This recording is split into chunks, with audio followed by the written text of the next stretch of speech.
Don't worry, Pierzynski's coming. Reportedly on his way from the airport, but we're going to take over and cover as much show as possible so he misses as much as possible so we can make fun of him for that because we know he would do the same to us. What's up? How are you, kid?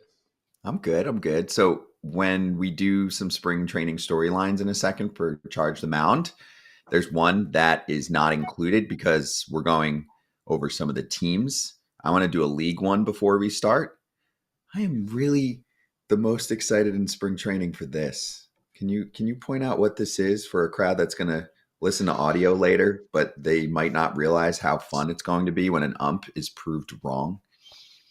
Well, Scott, if you missed it on the video, if you're listening on the pod, appreciate you. But Scott was trying to do this. He was trying to touch the top of his head, but there's a lot of gold up there for him. He doesn't want to touch the moneymaker, so he was touching the side of the head.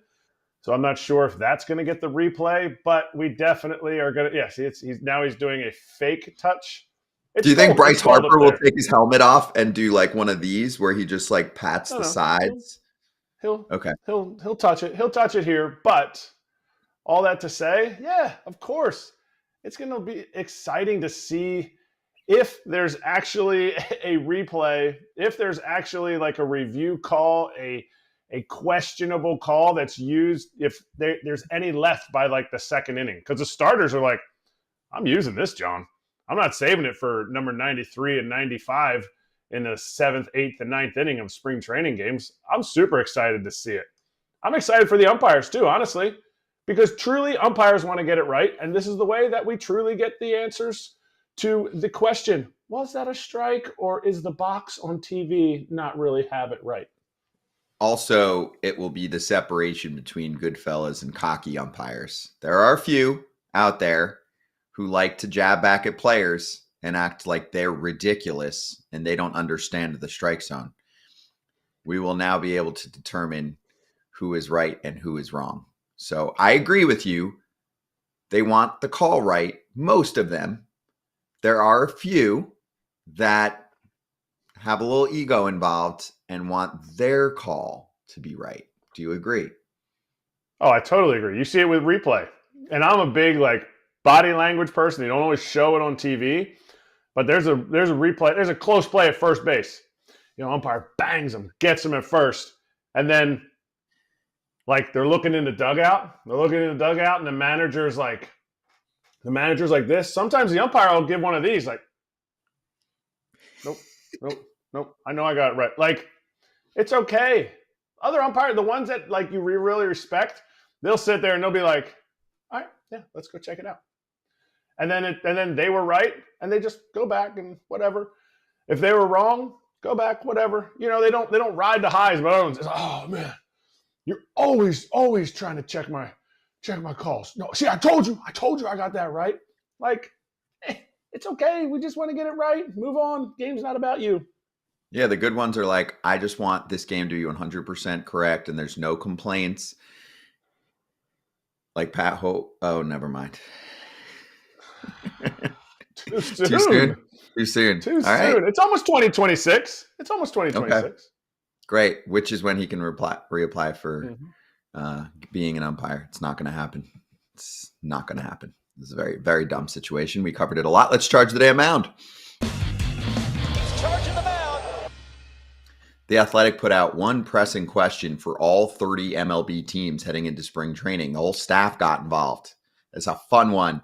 We can't get to all of them, but we can pick out a few of them. Kratz, do you have any favorites? Do you want me to start? I can give you some easy ones. Like, for example, Detroit. What does the future hold for Javi Baez? Me. I don't really care. No.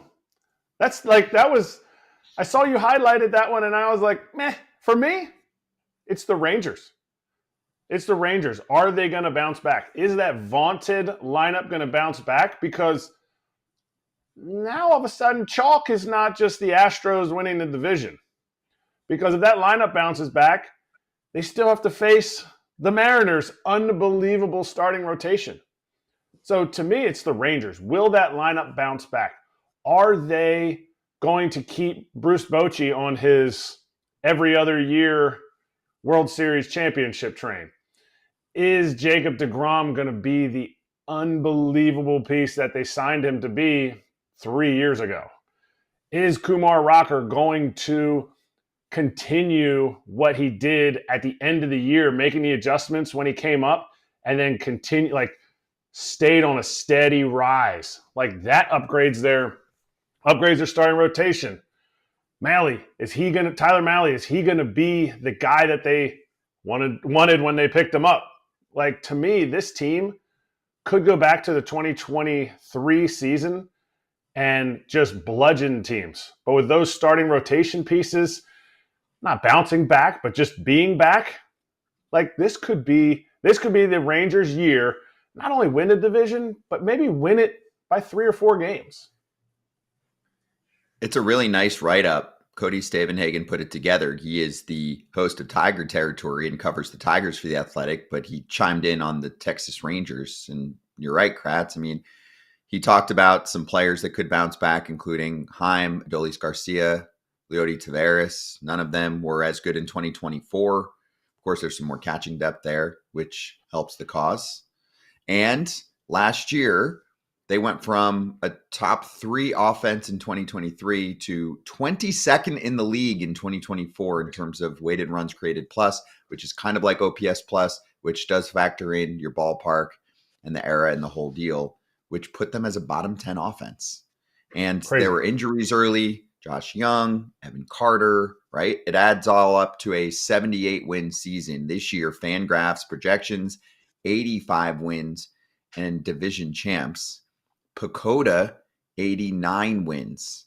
You got another year of seasoning for Wyatt Langford. You added Jake Berger and Jock Peterson. So just focusing on the lineup alone, chances are they're going to be better, right? If I gave you the over-under of that weighted runs created plus being in the top 15 or in the bottom 15, I'm going top 15 offense from what I see on paper. Possibly a top 10. I'm going farther. Top 10. When you think about what they did in 23, and people would say, wow, that's almost 2 years ago now. In 2023, they had Josh Young playing third base. Last year, Josh Smith stepped up as an all-star. We haven't even mentioned Corey Seager, Marcus Semien. You mentioned Jake Berger and Jock Peterson. They had troubles with the fastballs last year. They couldn't hit the four-seam fastball. Adolis Garcia, what year did he have his huge year?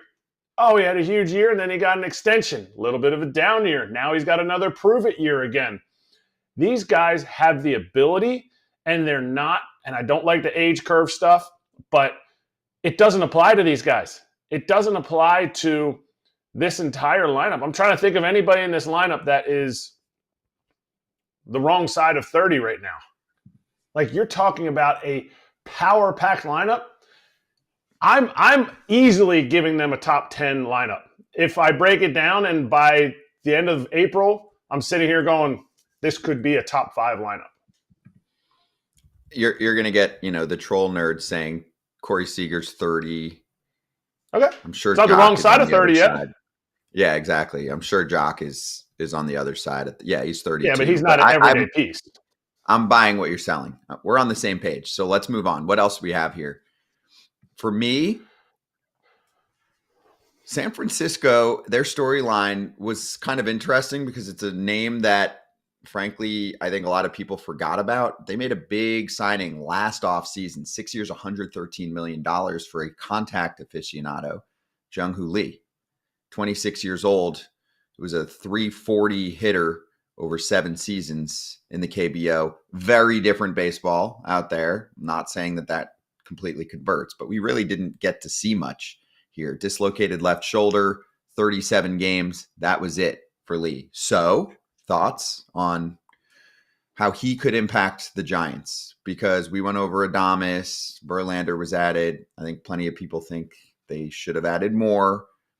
But someone like Lee is barely being considered by most. I think you don't know what to expect from him yet. You never know how somebody's going to come back. But let's say he comes back and he's 100%.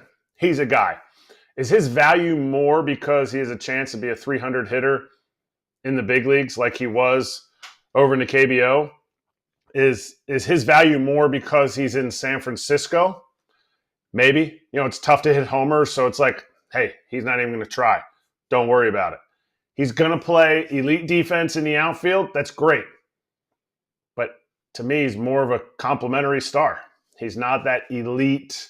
He's not that elite level player that you're going to give $100 million to. Like, if he is Luis Ariz, if he gives them, an opportunity in the 5 or 6 years, I forget what the contract was, to hit 300 every year, it's great value. But at $100 million, I don't know. Like, I have a hard time believing that his defense is going to impact it that much. But again, I think it's more because it's in San Francisco. He doesn't have power. It's okay. And he's going to roam that huge, huge center field. It's going to be huge. And their pitching staff is that. Their pitching staff keeps the ball in the ballpark, and you need to have defense. So he's a great complementary piece, not an elite star. Last one I want to get to, because we promised it in our little thumbnail today too.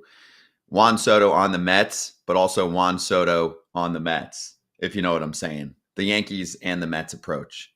It's cool for Mets fans to actually get to Port St. Lucie, see Soto there. There's deeper meaning for Mets fans beyond the impact on the field.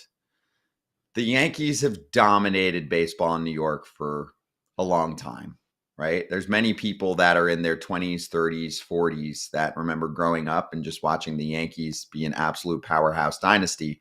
They were so damn good that they were better than this current Dodgers run that we're witnessing, where everyone's complaining. I could only imagine the complaints that we would have seen on social media in the 90s into the early 2000s about the Yankees being so unfair, boo-hoo. But they couldn't keep a superstar at a young age. That is a shocker in the city. So that impact alone is interesting to me on the Mets side and the Yankees side. Your thoughts? I completely agree. I completely agree that this is as I've gotten roasted about my Mets comments. This is what Steve Cohen, when he bought the Mets, this is the type of impact player he wanted to go get. I don't know how high he would have gone. I don't know how high the Yankees needed to go. And I think Steve Cohen would probably say, yeah, as far as on the field production, I don't know if he'll ever reach this. As far as sticking my flag in midfield of the Yankees football stadium by signing Juan Soto, the player you just had, the player that got you to the World Series that you hadn't been to since 2009. Yeah, I just stuck my flag in midfield. And I'm here to stay as a Mets owner, as making New York a Mets city. And it was the move that he had to make.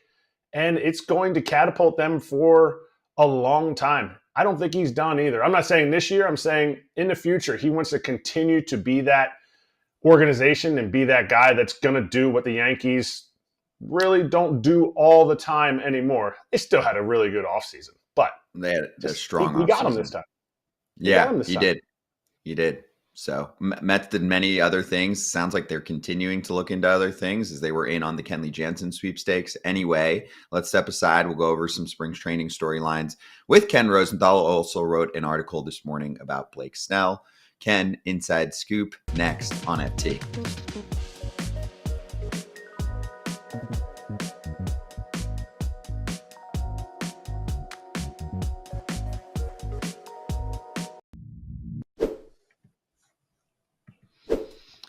FT is presented by 1-800-Flowers. 2 sleeps until Valentine's Day. So if we're the last ones to remind you that you should get something for your loved one, great. You need to get to your computer or your phone or your tablet now.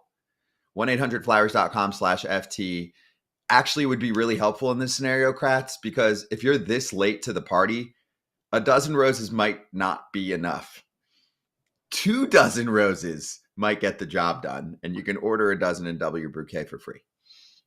How many times have you gone into Valentine's Day and gone, she knows. She knows that this just isn't this. I just got this last minute. If you go 1-800-Flowers, no shot. No shot. The smartest woman is going to sit there and go, wait a minute. You just did this last minute, didn't you? Babe, that's 24 roses. Oh, yeah, no way. You had a plan ahead for that. 1-800-Flowers has got you. Even in the last minute, makes it look like you planned way ahead. Yeah, you'd be like, come on, they were picked at their peak. They're cared for every step of the way, shipped fresh to ensure lasting beauty. You think I just put this together on the 12th because I was at work watching Foul Territory and I was reminded about this holiday that was emerging and quickly rushed to get myself a little rush order? Come on. It's on Friday. It's on Friday. Yeah. Don't panic. It's on Friday. Today's Wednesday. Get it done. Okay. Look at the screen right now. Focus for a moment. 1-800-Flowers.com/FT. Buy a dozen roses and 1-800-Flowers is going to double the bouquet for free. You can become a Valentine's Day legend or save yourself. Get the QR code, smack that, hit the website, maybe throw in some Sherry's Berries, and we'll be right back with FT Senior Insider Ken Rosenthal and FT Senior Host AJ Pierzynski.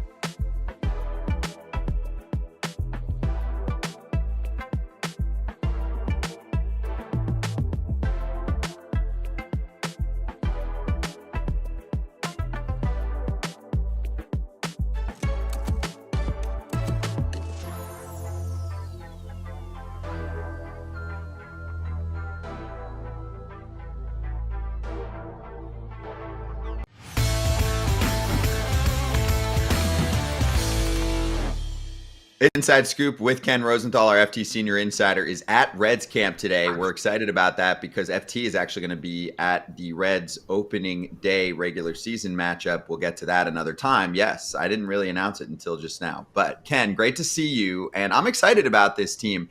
The projections don't love them, which is confusing. What are your thoughts now being at camp and seeing how different the roster looks? The number one difference is the manager, Terry Francona. And he obviously has won in his past. We all know that. He is gifted at getting the most out of players, connecting with players. And yes, they have added some interesting pieces. Brady Singer and Gavin Lux and Jose Trevino, right down the line. They've done some things more around the edges, I would say, than dramatic big moves. But will they be competitive in the NL Central? I expect that they will be, unless the Cubs get Bregman, then it becomes maybe a different equation. But the bottom line is, can the Reds compete for a wild card spot?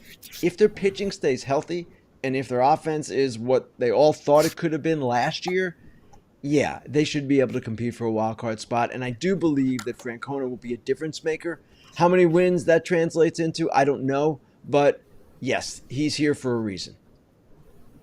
Ken, I got two things. First of all, Pacoda says they're only winning like 73 games. So we had the Pacoda guy on recently. He said they're only winning 73 games. So I don't know what your well, everybody's an expert. Everybody knows exactly how the season's going to play out, AJ. Exactly. You know who we would love to find out about this team from? Tito. So when you see Tito, can you just ask him why in the heck he won't text me back? He's all happy, joy when I see him on the golf course, and he's like, "Oh, come on, whenever." And then now crickets, Ken. So can you just ask him why he won't call me back? AJ, Please? That's not my top priority today. I'm sorry. Okay. Oh, Put it like third on your list. Can we get a third on your list, please, when you see him? Maybe fourth or fifth. I don't know. Okay. That's fair. At least I'm on the list, Ken. At least I'm on the list. You're on the list. Hey, Ken, I want to switch gears for a moment because the news that our fans are obviously typing up a storm about is Anthony Rendon and hip surgery. I mean, it's not technically a really relevant name in our sport for the last several years, but the contract is relevant. So did you see it? And what is your reaction to this? I know we don't have a ton of details yet on when it happened. Of course I saw it, and I'm not surprised. And the Angels are not surprised. The Angels built their team not expecting Anthony Rendon to play a major role. He's been hurt for quite some time now. Of course, he signed that huge contract. 7 years, 245, I believe is what it was. It was the same as Strasburg's, if I'm not mistaken. Yep. And it just has never panned out for them. So they signed Yoan Moncada recently, and my expectation is that he's going to play third base. Their expectation was that he's going to play third base. And obviously, we can joke about Rendon and make fun of him and all of that. Nobody wants to see a player hurt. No one wants to see a player have repeated surgeries and ailments. He has been a guy that's been quite unlucky in this regard. And again, no one who saw that news today, who has any knowledge of the Angels and Rendon, could have really been surprised. It's just one more unfortunate turn in what likely will be, I would imagine, the end of his Angels career. He's not coming back from this, it doesn't sound like, this year anyway. Ron Burgundy would read whatever's on the prompt. In your article, you said, Blake Snell, Dodgers workhorse? ? Can you delve into that a little bit more? Is that good for the Dodgers, bad for the Dodgers? Where is that coming from? Well, it's funny, Eric, I looked at the comments this morning, which is always a bad idea to do on any article. And a lot of people didn't seem to get the point of this. And it's not that the Dodgers need a workhorse. They've got this incredible depth. They've got all these pitchers. But Blake Snell, at this stage of his career, wants to be more of that guy. He wants to be a guy, and he communicated this to the Dodgers, who takes down innings. And he's also someone who wants the ball every fifth day. That, as far as the Dodgers are constructed, is kind of a rare thing because Ohtani, Yamamoto, Sasaki, they're accustomed to pitching once a week as they did in Japan, though Ohtani at times has pitched on 5 days rest here, which is really once a week too. And then you have guys like Dustin May, Ohtani, Gonsolin, they're coming off surgeries. Kershaw now, he's another one coming off surgery. So to have someone offer that stability, if Snell can do it, that's going to be a good thing. And if Snell can make 30 starts, he put it this way. If I make my starts and I have quality starts in the bulk of them, I'm going to get close to 200 innings, and I'm going to be that guy that I've kind of wanted to be. And he's looking forward to talking with Kershaw about it as well. So I know our definition of a workhorse now is not what it was, and I know what the perception of Blake Snell is around the game. This guy's not a workhorse. He's out of the game in the fifth inning, sixth inning. And of course, his most famous game, even more famous than his no-hitter, was the game 6 of the 2020 World Series when he was lifted, of course, in that game early, and you know what happened. So to me, this was quite an interesting topic, and I think that see Blake Snell or to hear him talk about this kind of thing was interesting as well, and to see what the Dodgers have in store for him will be fascinating as the season goes on because, as Dave Roberts said, it's going to take some rotation gymnastics to get everybody kind of on schedule. It's going to be difficult to maintain a schedule, but Snell is going to be a huge part of that if healthy. I've argued this ever since he left the Rays, that maybe because he gets better actually third time through the order than anybody else, let alone just himself, that maybe he's been primed to do this and has always wanted to do it. But is there any inkling that the Dodgers will allow him to do it? Not just because of all the things you just said, but because of health, because of how long they think their season's going to go, because how can you work one guy in 5 days and then everyone else 6 days? Now it becomes almost like a 7-day rotation. Right. That's the difficult part, Eric, in my mind. How do you make all of this work to satisfy all the different guys' needs? Now, in Snell's case, if you've got a stretch where you're playing 20 in a row, well, yeah, he can pitch every fifth day in that sequence. And I think maybe that's how this will work. Depending on off days, they will fit him in accordingly, fit all their pitchers in accordingly. And as for going deeper into games, yes, it's a question that all teams are going to raise third time through the order. The statistical evidence is pretty overwhelming against most pitchers with this particular thing, and Snell too. But he is someone who last season, in that good run he had once he got healthy, final 13 starts of the season, he went 7 4 times, and he went into the 7th another time, and that included the no-hitter against Cincinnati. So he didn't do that as much even in his Cy Young season the year before. He only went 7 3 times, I believe, in his dominant stretch there. So he is showing signs of becoming that guy. Will he be Bob Gibson in 1968? No. No pitcher today will be. But can he be someone who approaches 200, which he's never done in his career? His career high is 180 2/3. Yeah, I think he could be that guy. Ken, I'm going to do a bundle package here with many questions flowing through about the Padres and potential players that they could trade, along with the Orioles, which were one of the teams, obviously all 30 featured in that Athletic article about spring training storylines and if they have enough starting pitching. Of course, there's still people out there being like, why doesn't Cease to the Orioles make sense? I'll top it off by saying that you wrote about the Orioles in your recent notes column in the Athletic. So I'll let you take it away.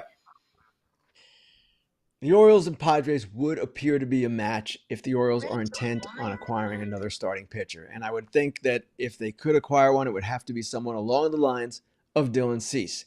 They have enough bodies. They have actually a plethora of rotation candidates when you look at who they've acquired, Charlie Morton and Sagano, in addition to, of course, Grayson Rodriguez and Zach Eflin. And they've got Dean Kramer returning as well. Bradish and Tyler Wells come back at midseason. Trevor Rogers starts the year at AAA with some of the other prospects. They have numbers.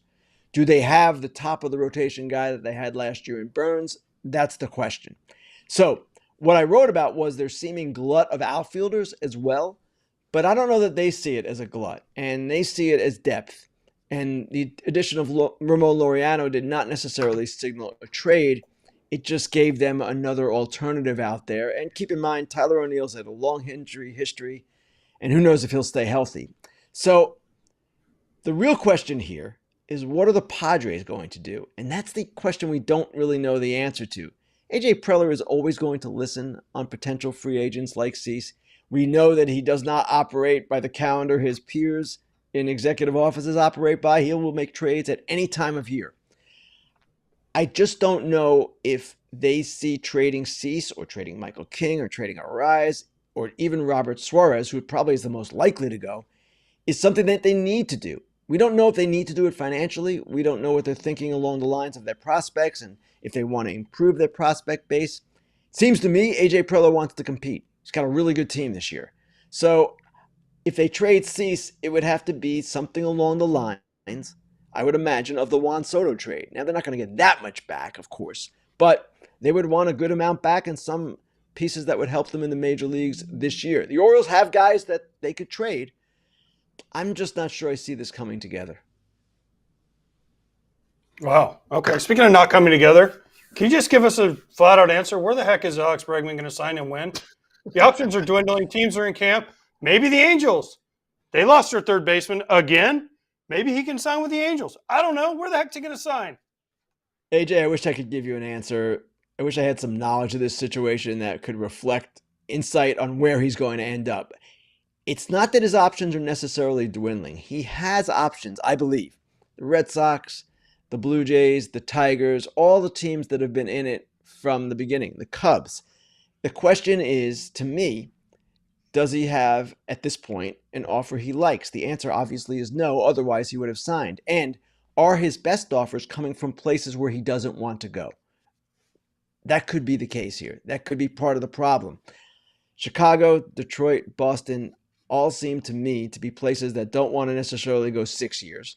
They want to do it shorter, and that kind of bridge contract that Scott Boras talks about. Now, maybe I'm wrong, and maybe someone will go 6, and maybe ultimately he goes back to Houston, which I don't really see, but they still are the one team we know has had a 6-year, $156 million offer out there. So I know I'm not telling you much here that you don't know out there, people who are listening, because they've been following this, but it's just very curious to me that this is lingering, and it just demonstrates to me that he doesn't have what he wants. That's an obvious statement, but if he had what he wanted, he'd be in camp or be getting ready to go to camp by now, and that's not happening. So the question is, does someone step up for 6 years?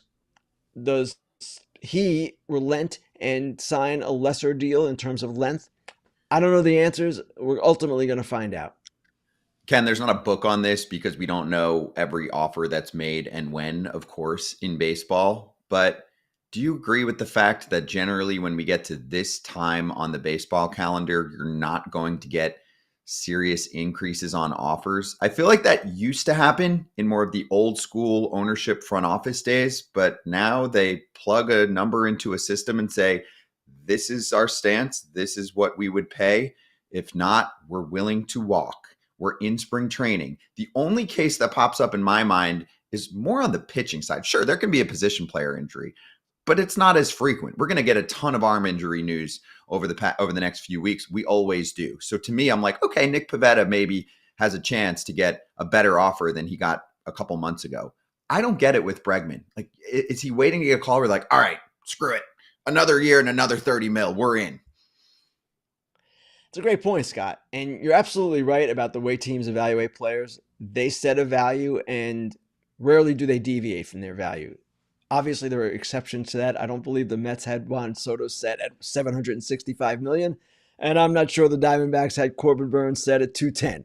But at the same time, Bregman obviously believes, and his agent, Scott Boras, obviously believes that they can do better than what they're getting right now. Otherwise, they would have signed. And the question here to me, again, he had the 6/156 from Houston, right? In a state with no income tax. So if you're going to beat that, you're going to have to be above that number over 6 years. And I don't know that he will be able to do that now because you're right.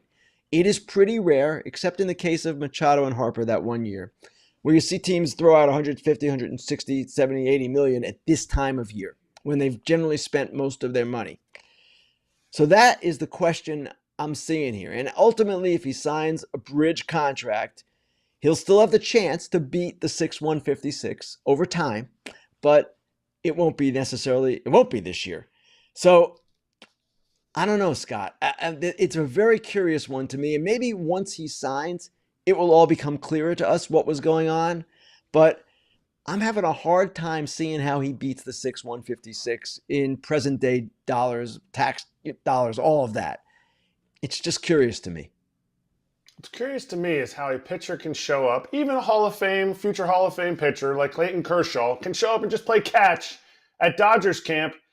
And there's rumors that maybe he has a contract. We get it. He always has the 1 year contract. Had you ever heard of a player just showing up and playing catch without a contract in camp? Well, it sounds like he's under agreement pending a physical. That's exactly what is going on, actually. So it's not as if he's unsigned and a free agent. He's signed. He's just got to pass his physical. It's all set. Have I heard of this happening before where a guy kind of just is there? No, but there are not many Clayton Kershaws out there, and it's a very unusual situation. We knew if he came back, he was coming back to only one team. And we knew he wasn't going to sign right away because he's not coming back to play right away. It's going to be some time before he's fully healthy. So you're right, Eric. It was definitely unusual what happened yesterday, him showing up and then everyone learning that he indeed has an agreement pending a physical. But because of the circumstances, I wasn't at all surprised. Ken, thank you for the time. Enjoy camps. I'm jealous that you're there. FT will be out there soon in Arizona, and we'll talk to you later in the week. And we'll see you tomorrow on Fair Territory. Sounds great, guys. Thanks. Thank you. That's FT Senior Insider Ken Rosenthal. If we didn't get to your questions, guess what? You can ask them during Grill and Ken. Thursday, live, 12:30 Eastern, YouTube. Otherwise, listen afterward on pods. Be right back, FT fam, to go over some extension candidates in spring training beyond Vladdy Jr.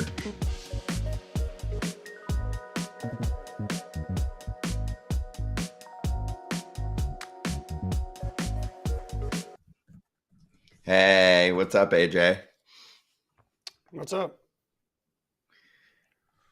We got a question about the John Rocker Pat Mahomes fight, and I'm like, I don't have anything to say. Actually, we were with Pat recently at a golf event, and he was nice as can be. Mm-hmm. So I'm going to take his side without knowing much context because John Rocker's not the nicest fella. What the hell happened? I mean, all I saw was video. I need some of them to come out. I mean, I saw Pat Mahomes. She tweeted out something about John Rocker's not a very nice guy. I don't know what it was. It was something like that, but I don't know. I mean, why would these two have beef with each other unless Rocker said something about Mahomes, which I don't think he did. Again, I'm not following these guys on Twitter and all that, but I don't know. It's good for every once in a while you need this good beef, and we got one going right now between baseball and football players' dads and baseball players. I don't even know what's going on. Maybe they had too many hurricanes in New Orleans. Who knows? Yeah. You mean the cocktail version? Mm-hmm. Yes. Yeah, just to clarify. That's what they're famous for. That's what they're famous for, Scott. Yeah, in New Orleans. People were. I'm aware. This drink called a hurricane. Letting everyone know. What's it called? A patio shays or something? Something like that. Patio shays or something. It's called something like that.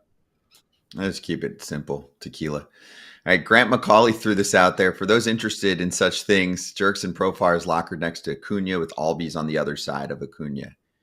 You got anything for us on locker placement? One of you, because we only have a minute. Anyone got something good? Tito loves it. Yeah. Tito Francona loves it where Ken is right now. He loves setting up the locker room in spring training a certain way. To me, probably Profar and Albies have been buddies for a long time, and they were like, yeah, I want to be next to each other. But normally they put like a non-roster guy in between so that when they leave, then they get an open locker and they get the free open lockers. But everybody does it differently. Yeah. I'm big on that at holiday dinners, making sure we place the family members in the right places. It's big. I do some work there. I do. I help the niece and nephew. They just do scatter and they don't know, who would thrive next to who. So I'm like, hey, we're gonna switch auntie here, uncle there. And they're like, why? I'm like, I'll tell you when you're older. Don't worry about it.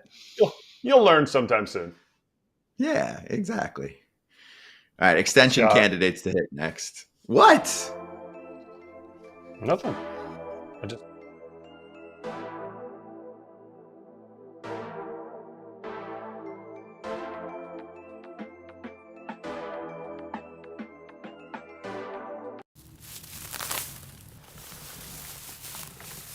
I think I promised this segment for like 90 days. So here we go. In the weeds, contract extension candidates, 10 players who could ink new deals, plus predictions of what they get. Mike Exisa on CBSSports.com wrote the article. I'm actually going to list all of the players. I'm just going to go down the line on names, and then let's at least get to one from each of you. Okay. So here's his top 10.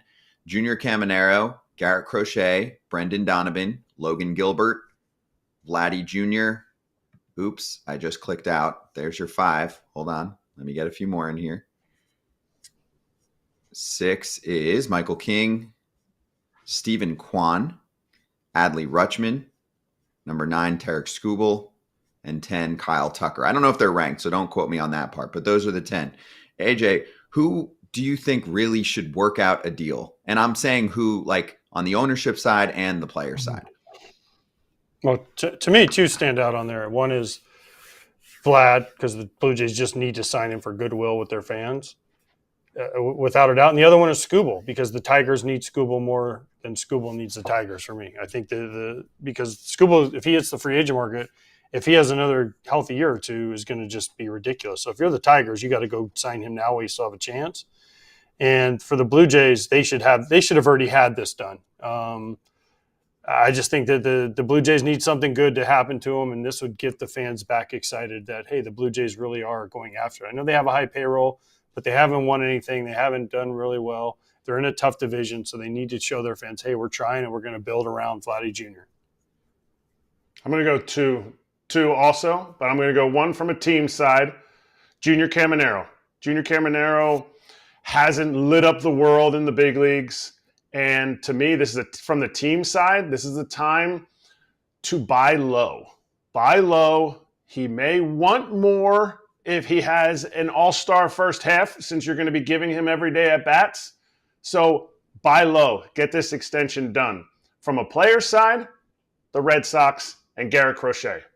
Garrett Crochet is holding all the chips. He is going to a team that did not extend their superstar, has one superstar, and Devers playing third base. His stock will never be higher. If he does the exact same thing he did last year, it will be the exact same. To me, he signs an extension now, maybe buys up a year of his free agency, and it allows him to have some certainty and pitch in a city that can be tough. If you don't do well, there's a lot of pressure on him. To me, Boston will want to do it, and I think Crochet will get the most money out of it. Okay, so here's the next layer of this game. I actually want to pick some of your extension candidates and throw the analysis out there from this article. So let's start with Crochet, because you don't know how he is going to be in a bigger pressurized environment, right? The White Sox, only had a few people at the games last year, and they were happy to just be within 5 runs. And also Crochet, of course, has had injuries in his career, now transitions to starter. So he's a unique case. And obviously he's going to want to be paid like an ace, which is what he looked like when he was on the mound to start games last year. So they threw out a 6-year extension that pays him $10 million in 2026. That's his final arbitration year. So that lines up for next year. And then $25 million per season from 2027 to 2031. So that would get him a total of $135 million. They said add in a signing bonus and the buyout of an option year. So I guess 1 extra year on top of that. And they could push the guaranteed money to $150 million. A reference point could be Pablo Lopez, 4 years, $73.5 million extension when he was at the same service time level as Crochet. And we're tacking on 2 years, $60 million on top of that. Do you like that deal for both sides, AJ? Yeah. I think Crochet is going to want to say, hey, I've already been hurt once and I want to go farther into it. But yeah, I see it. I see it. I see it from both sides, but I think he's going to want to wait now. I can see why he would want to wait. To me, I don't want more than 5 years if I'm Crochet. I don't want more than 5 years, even with the options. So if you want to have 2-year options, give me 3 with 2 years options so that I can go. Not saying he's going to get hurt during this time, saying he's going to have 5 years and he's going to be hitting the free agent market at 30. We forget that he's 25 years, almost 26 years old. 5 years, he can still get a huge free agent contract, 5-6 years in that what guys are getting right now. And to me, that 5-year gives him some stability, but it also gives him, an opportunity to be in one place for a little while. Yeah, I'm grabbing that deal. You're right. You can get another big deal. Teams will give big money to aces in their 30s. And if he does stay healthy, then you are proving that maybe you'd had less mileage on your arm heading into your 30s. If you don't stay healthy, then you probably should have taken the extension and not gotten to free agency because there could be a problem there. So I actually think this one makes a ton of sense. Yeah. The other thing for me, when Kratz was talking about Caminero, I don't think it's going to happen because the Rays were scared off by Wander. Not saying they're the same person, but the Rays finally did it.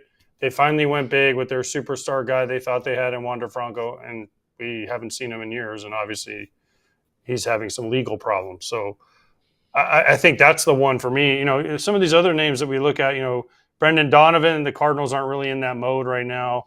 Logan Gilbert, the Mariners don't have any money. They keep telling us that. So, yeah, would that be a nice deal for Crochet? Yes, but I think, he threw all his chips on the table when he said he wouldn't be traded last year unless he was signed to an extension.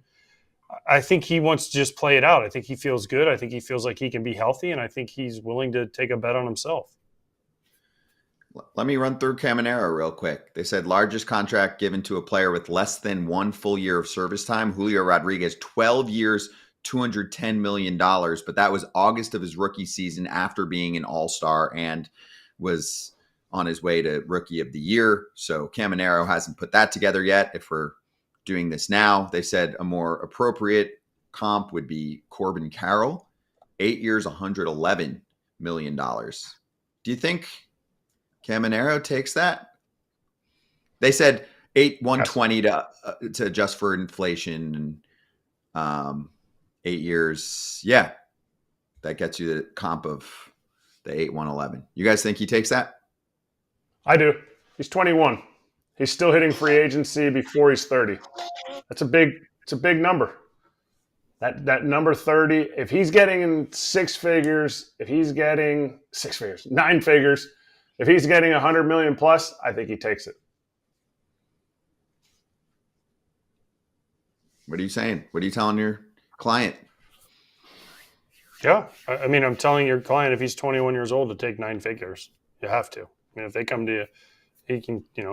But I would like. Here's what I would like him to do: get 9 figures, get that, but have an opt out somewhere in there after 6 years or 7 years. So let the club get their year or two of free agency. Then he can hit free agency again at 27 or 28 years old, right?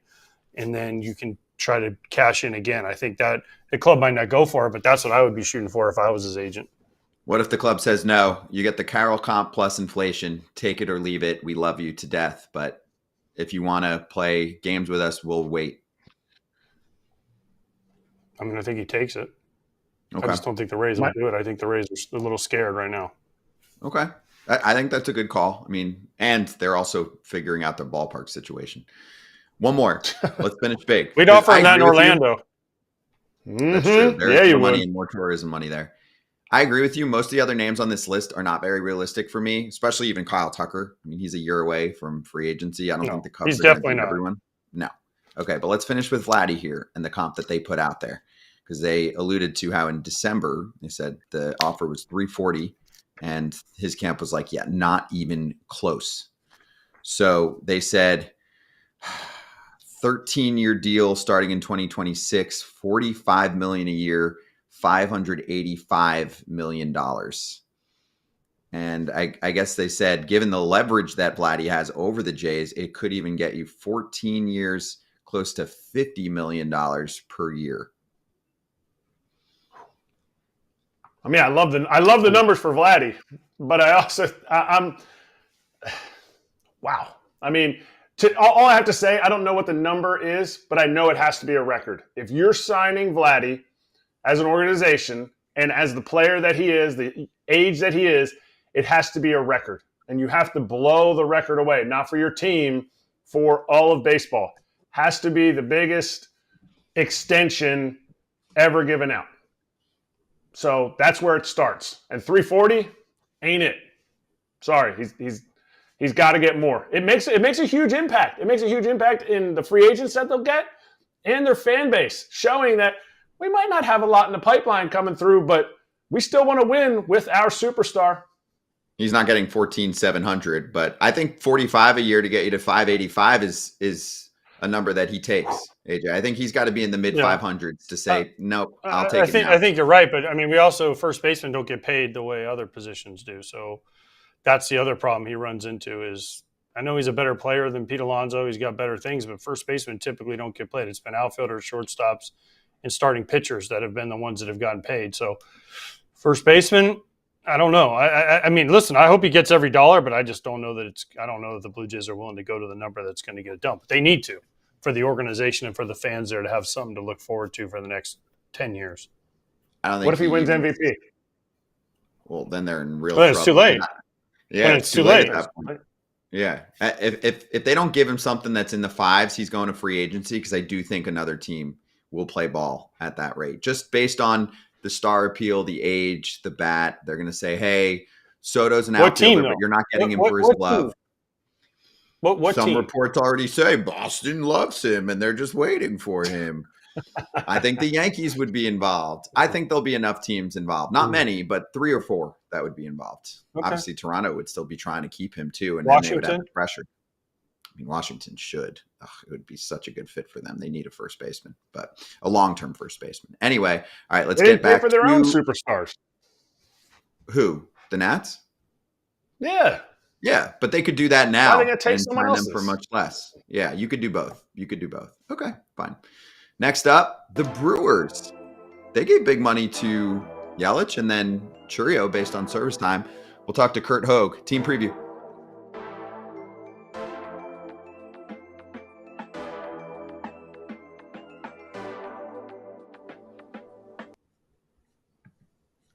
Wow. Who wants to read this? Do we have volunteers? You should.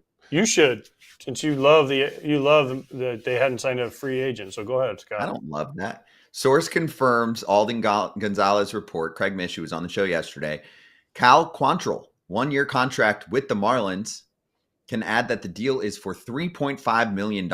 Major league contract given out by the Marlins for their minor league operation. but he's going to pitch in the majors. Guaranteed $3.5 million. Yes. Poor Miami. Baby tiny Miami. Can't even find it on the map. I'm kidding.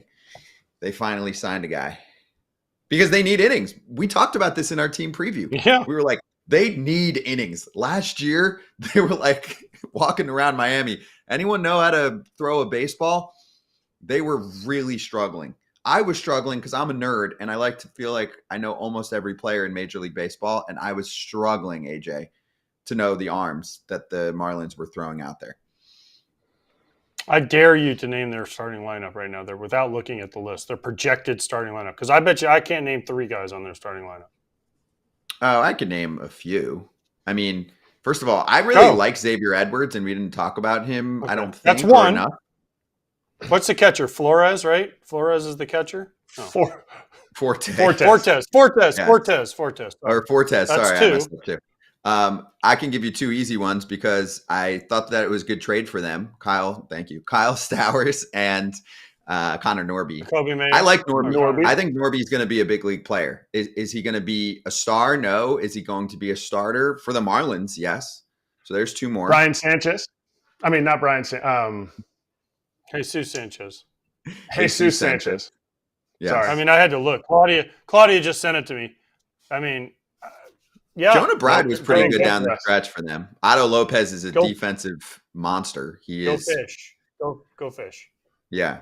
Would not have gotten that. This lineup can pick it a little bit. Derek Hill can pick it in center field. Otto Lopez is really good at second. They're gonna guys, they're gonna lose some pretty good 4-0 games. Great. Some point you got to score too, Scott. This is not my team. I lived there for a while. I went through some pain when I adopted them, and then I spit them out. Pap is going to fade these guys. Pap's going to fade these guys and the White Sox all year.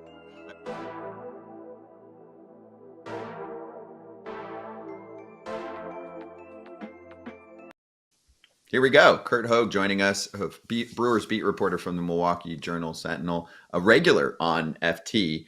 Curt, great to have you on. Before we begin our storyline expedition, did you have a conversation with the great Pat Murphy? So I'm actually still in Wisconsin. I don't go down to spring training for a couple weeks with the way we have it set up. So the crew that's down there, Adam McCalvey, Todd Rosiak, all those fellas, they did have a chat with Pat Murphy. So I'm sure that was a good time. Anytime you talk ball with Murph after not doing it for 4 or 5 months, I'm sure there were some Murphisms that came out for sure. But no, I got snow out my window here. Beautiful. And your hat's backwards. I appreciate you making the adjustment. Yeah. Well, if I put it forward, this is actually a Peter Strzelecki hat. He's not with the Brewers anymore, but he has a hat apparel brand, and he donates the money to good cause, childhood cancer research. So I think he's with the Pirates now. He's in the division, but a good dude in baseball. So shout out to Striz. That's actually awesome. And make sure you look that up, FT fam. If you have trouble spelling the last name, we all do, but just put Brewers at the end, and then Google will help you out a little bit. All right, so let's dive into storylines with Curt right now.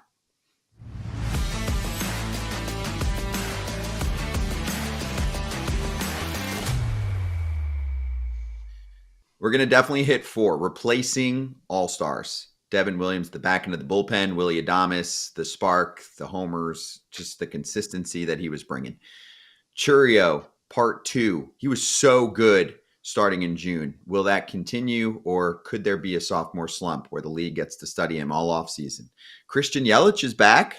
He was really good last year when he was on the field. And after another great regular season performance, the Brewers disappointed in the playoffs pretty early, too. Some people thought they would move along a little bit more than they did, including myself. But anyway, let's start at the top here. How are they going to replace Willy Adames and Devin Williams? What's the plan? Like literally replace the home run production, the spark plug, the high leverage innings. I feel like we're going back to Moneyball a little bit here, right? Where how are we going to replace 4 wins from Willie Adames, 30 homers at shortstop, a position where guys don't hit 30 homers, and then Devin Williams, who you could argue I'd probably put Clase at the top of that class in that list of best closers in baseball. But boy, oh boy, if he's not top 3, I don't know what sport you're watching. So yeah, that's difficult. Luckily for the Brewers, bullpen and pitching development at the major league level is a strength. So in that deal, they got Nestor Cortez back to bolster a rotation that surprisingly for the Brewers, they did need help in the rotation. So they are dealing with from a strength in the bullpen. But at shortstop, look, Scott, there's a question here that I still don't know the full answer to. I mean, we know who the people are, the players are, the bodies are that are in camp. Caleb Durbin will get a chance to get some at bats in the infield. Oliver Dunn's another guy. Bryce Terang and Joey Ortiz had pretty good freshman and sophomore campaigns last year. Terang won the Platinum Glove, so they'll be at some position in the infield depending on how they want to maneuver things around. But yeah, that's going to be a big challenge. They're looking to replace those guys basically completely from internal players, and that's not an easy thing to do, especially when you consider like the Brewers have yet to make a guaranteed free agent signing anywhere on the team. They really haven't made an addition to the offense anywhere. Now they had a good offense last year, so maybe they'll bank on that to be solid again this year. But yeah, you're hoping for kind of how it was last year, where you have a lot of these very high variance players, and it works out internally where some of them take those steps forward, and you're not going to be replacing Willie Adames' 4.5 wins at shortstop, but maybe it can come from somewhere else. It's a lot to ask for. Now, people on this show know that I was behind Jackson Chourio to get more love for the National League Rookie of the Year. I know he got off to a slow start, but if you look at his numbers from about June 1st to the end of the year, they were unbelievable. This kid was unbelievable. Now, it took Paul Skeens to have an unbelievable year, and Jackson Merrill, obviously, with the big home runs and big hits. But can Jackson Chourio be better? Not by better, I mean, can he just do what he did basically the last 4 months for a whole year? Because if he does that, there's some wins for you. There's over 800 plus OPS, right? There's homers, there's batting average, there's stolen bases, good defense in the outfield. I mean, can this guy take the next step to be the star the Brewers are counting on? Yeah, for sure he can. And the Brewers are, like you said, they're counting on that. They're banking on him delivering and providing production, not only with the power, but the speed, the average. And his defense kind of took some surprising steps forward too last year after he was a little shaky early on in the year. Now, like we all know that development doesn't happen on a straight line. There's ups, there's downs, and we don't know exactly how it's going to play out for Chourio in year 2. I mean, the kid is still not 21 years old, so it's not going to surprise me. It probably shouldn't surprise a ton of people if he does struggle a little bit again in 2025. But at the end of the day, and this is, I think, what the Brewers are banking on a little bit too, is like, this is not your average 21-year-old. This is a one-of-a-kind talent who, as we saw in the playoffs against the Mets, like he loves the big moment. He's just wired a little bit differently, and it kind of gives you a little more optimism than your average young kid that he's gonna just be able to tear the league up. So I'm personally expecting really big things out of him. Pat Murphy's expecting big things out of him. The Brewers are expecting big things out of him. And yeah, they're gonna need it because, like we just talked about, they lost Adames, they lost Devin Williams, and they haven't added a ton from free agency or trades this winter. Since breaking his kneecap, Christian Yelich took a decline, obviously, but since he's gotten to the point where he felt like he was healthy, he has done nothing but continue to improve all of his rate stats, all of his peripheral numbers. Can he continue that this year and stay on the field for 162 games? Yeah, well, the question is how the back's going to hold up after the back surgery this offseason. But Kratz, you know what it looks like when Christian Yelich is playing at an MVP or a very close to MVP level. You got a good seat to that. And last year, when Christian Yelich was healthy, he may not have quite been at that insane of a level, like not a Shohei Ohtani level. But I mean, the guy was an all-star starter. He was OPSing around 1,000. when healthy, and then kind of took a little bit of a dip as he was trying to play through the back injury that ended up costing him a season. So the last couple of years, when we've seen Yelich healthy, he has been one of the best hitters still in the National League. Now, yeah, the question is going to be about the back, because back surgeries are not exactly straightforward. Back injuries are not exactly straightforward. But the Brewers are going to be able, they have a lot of outfield depth, so they'll be able to get him a lot of days off his feet at catcher, or not a catcher, designated hitter.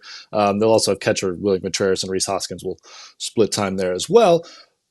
But if he's able to stay healthy, for sure, I see no reason why he can't be a mid 800s OPS guy, still steal 20 bases, depending on how much rigor they're going to want him to put on the body in the field. But he's been really good. He started the All-Star game just last year.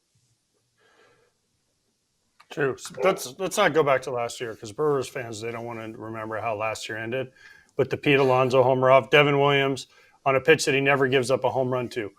But it's been kind of the story of the Brewers. They overachieve every year, or at least we think they overachieve. If you look at their preseason projections, they make the playoffs and then they make an early exit.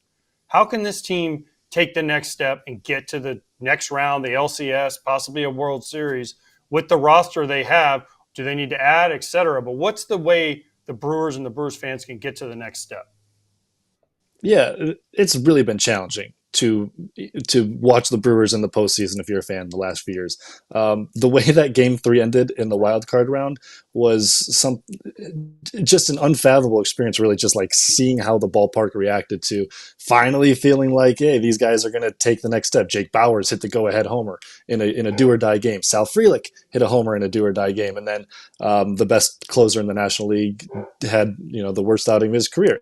And that feels like how it's gone the last few years for the Brewers. And this is ultimately the question that I think the Brewers and Brewers fans are facing, is like, the plan is clearly working. They've made it to the playoffs 6 of the last 7 years. They've cruised to 2 straight division titles. Now going into this year again, people are probably going to be picking the Cubs, and I think rightfully so. Their roster on paper certainly looks better, and they're in the mix they got Kyle Tucker, they're in the mix for high-end free agents or higher-end free agents, and the Brewers really haven't spent any money this offseason. So I think if you're looking at, in terms of taking the next step, the lack of spending doesn't make you feel great about the ability to do that. But what kind of overrides that, I think, maybe in your mind is they've been able to do what they're doing without spending a ton. Their player development has taken extreme strides forward. They draft well. They scout well. Their international signings are starting to jump off the charts. So whether it's this year or next year or the year after, you feel good about the Brewers still being in the mix, despite the fact that they're at the low end of the free agent spending totem pole. And maybe, just maybe, one of these years it'll work out. Although after the way that Mets series and that Alonso homer happened and ended, I can understand if people are like, yeah, no, it's doomed. It's not going to happen. How much more of a storyline would it be? The Brewers win the World Series and Uke is watching from above. Yeah, pretty sweet. Pretty sweet. I mean, this year's going to be strange. Not seeing Bob at the ballpark, not hearing his voice, as you walk throughout the concourse at the stadium, as they pipe in the radio on the speakers. Just a strange feeling to have baseball here. And, what we have, of Uke is the memories, and the Brewers are wearing a shoulder patch on their jerseys for him. So, those guys will for sure be playing for Uke this year, especially, the ones that have been around for a while: Yelich, Freddie, Woody, Pat Murphy, and him are obviously very close too. So, if you've been in the Brewers organization for a day, you met Bob Uecker, you understand how important he was to the team. And even though he's not physically going to be around, that's how special he was, that his presence is going to be felt every day still. Curt, thank you so much for the time. And we're all thinking about Bob Uecker throughout this season. And hopefully you get out of the frigid temperatures very soon. Okay. Yeah. Soon. We got sun down there. Fingers crossed for you, dude. Arizona a little bit better this time of year. Good to see you, dude. Thanks for the time. Yeah, thanks, guys. Thank you, Curt Hogg. Always awesome. Give him a follow at CYRTHOGG on Twitter and check out his articles in the Milwaukee Journal Sentinel.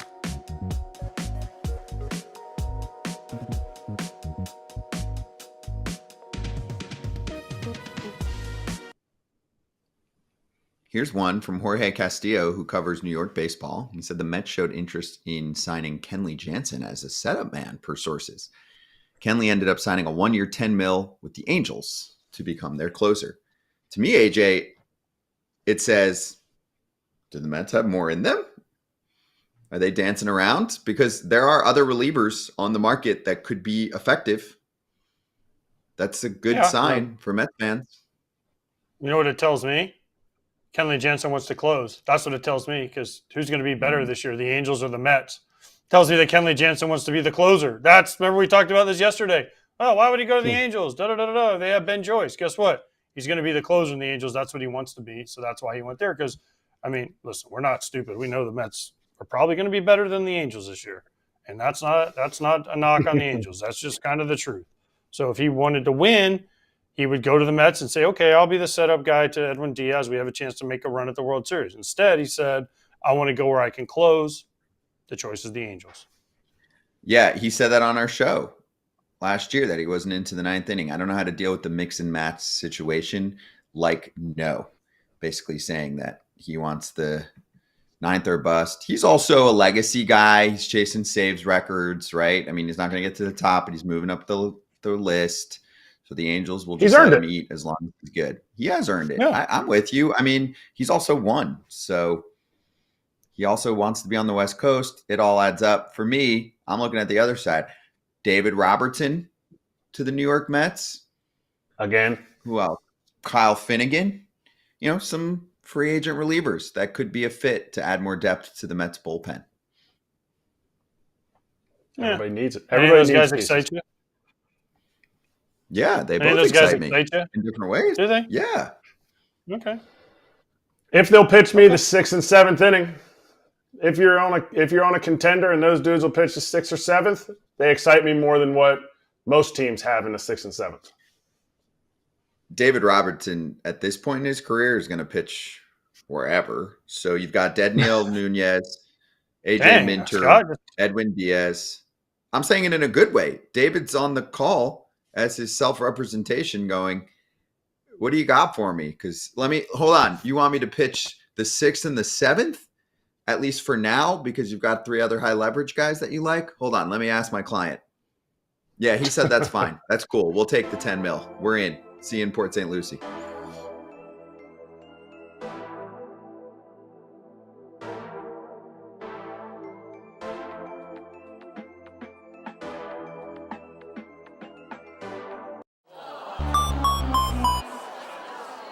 We haven't had this in a minute. Injury suck is back because we are starting to get it's flowing in. No, it's not about Rendon, so don't everyone get all excited. It is about Rendon. I know. It's got to be about Rendon. We're going to get to some other ones too, but Anthony Rendon is having hip surgery. Perry Managian, the GM, said it is a long-term thing. So it sounds like they're going to be missing him for a while. It starts to make the Yohan Moncada signing make more sense, although they weren't counting on Anthony Rendon either way. Of course, there are going to be a lot of questions, AJ. He's going to have hip surgery. What's been going on for the past 4 months? Does he want to play? I mean, he's not doing hip surgery because he doesn't want to play. Like, nobody goes, oh, you know what? I'm going to tear my hip apart and go under the knife. No. But if he's sore, he might be looking. Listen, I don't know Anthony Rendon from Adam, okay? But I'm going to say this. People also do surgery sometimes so they don't hurt later in life. Maybe that's where he's at. Getting like the hip replacement 10 years early. I mean, seriously, think about it, Kratz. I mean, do you know? I mean, I hate to say that about anybody because I hope Anthony Rendon really does like baseball. But why didn't he do this months ago? Did he hurt his hip working out? Did he hurt his hip last year? Did he hurt his hip some other time? Why are we doing this right before spring training? So basically you missed the whole year. I don't know. That would be my question. That'd be my, like, why now? Like, did something happen? Hopefully we'll find out more. But if we don't find out more, all we'll have to do is speculate, and we'll speculate based on previous interactions of him, taking a little bit more time with fractures or contusions, or the medical staff saying it's one thing and not another thing. Can I ask you guys a question? I mean, I know there's, pride involved for owners, but when do we get to the point where you just make the phone call and you say, "Hey, we're good. We're done. Don't show up anywhere anymore. We're good." I'm surprised that kind of hasn't happened already. How many more years? Yes, 2 more years left, right? Is it 2 more years? After Including this year, I think I think he's got 3 total. I think like 76 million. I think after this year, depending on how he bounces back, they're gonna.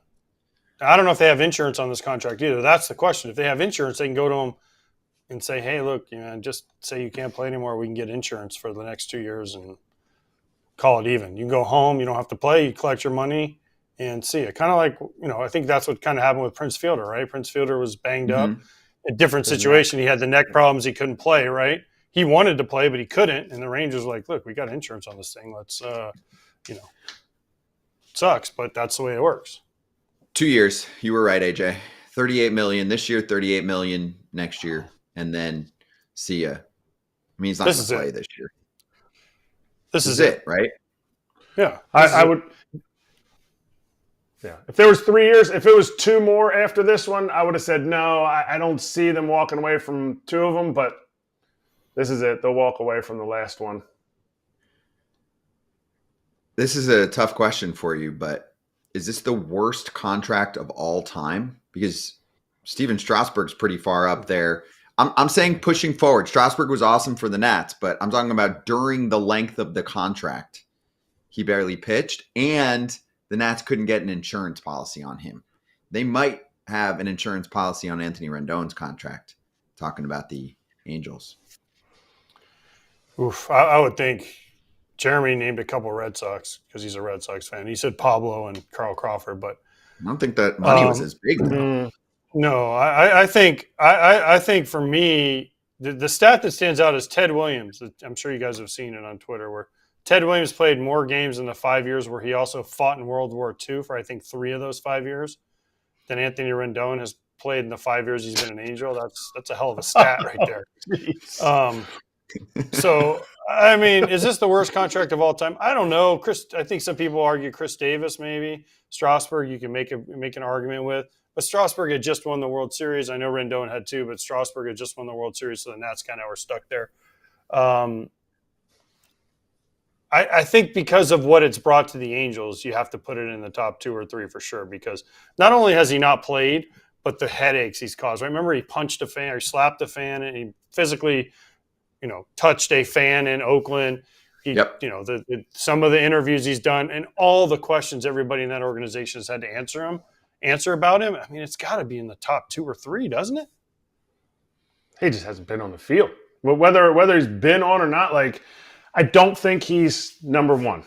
I really think Strasburg is number 1 because they knew this. They knew Strasburg was constantly, but he won the World Series. And so they were like, they were drinking the Kool-Aid, and they said, "Hey, we're going to go ahead and get this contract."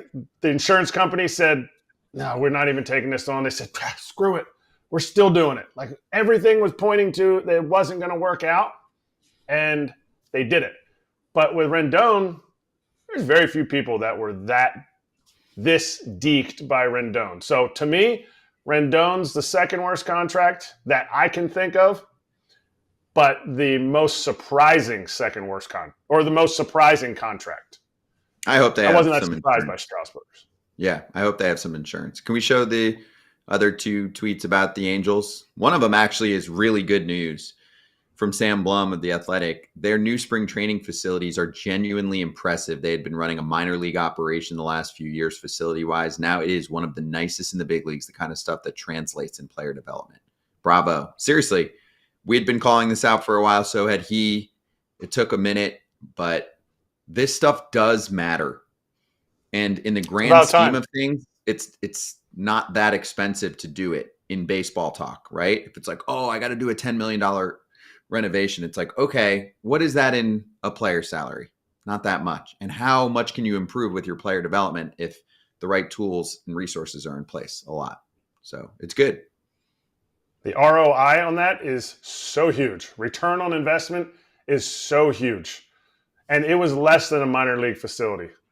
You are hard pressed to go somewhere.